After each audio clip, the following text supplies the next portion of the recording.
You clicked on this video response, so I'm assuming you know what it's about. Let's get right to it, shall we? Also, if you didn't get here through Phil's video, I am genuinely curious as to how you got to my small crevice of the internet, so let me know. And without further ado, here we go. Lemon juice. Okay, so when I was about 6 years old, I walked up to my sister and I was like, Sissy, I got a paper cut. aw, let me see.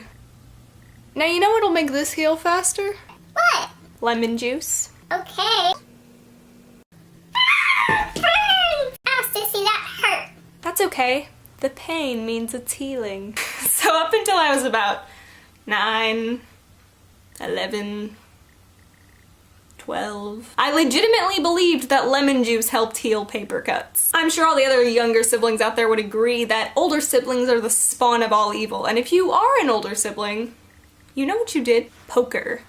Okay, so when I was little, my dad used to have annual poker nights with his buddies, and me being about 7 years old, I obviously wasn't allowed to attend said poker parties. So me and my sister would clear the table and then we'd go upstairs, but we were not allowed to leave for the rest of the night. Looking back on it, I don't really know why it was such a big deal that we stay upstairs. I just remember my parents always being like, "You shall not pass." Anyway, because we weren't allowed downstairs, to me, poker night was like the most mysterious thing.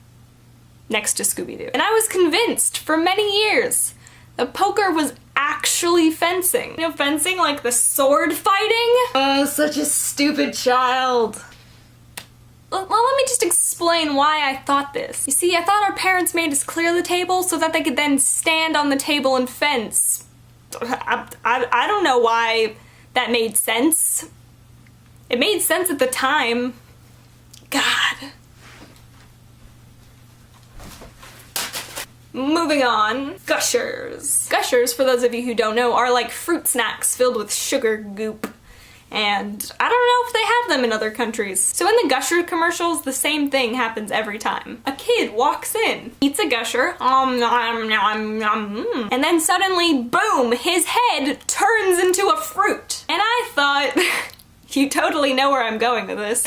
That actually happened. And I was kind of concerned that if I ate a Gusher, I wouldn't be able to get my head back, and then I'd be stuck with like a grape head for the rest of my life that would slowly turn into a raisin as I aged. This one actually didn't take that long to figure out, considering all I had to do was watch someone eat a Gusher. The whole idea of airheads kind of terrified me too, with the whole head balloony morphy thing. They just shouldn't use head morphing in marketing anymore. It's clearly a bad idea. So this was a lovely little exchange you and me had right there.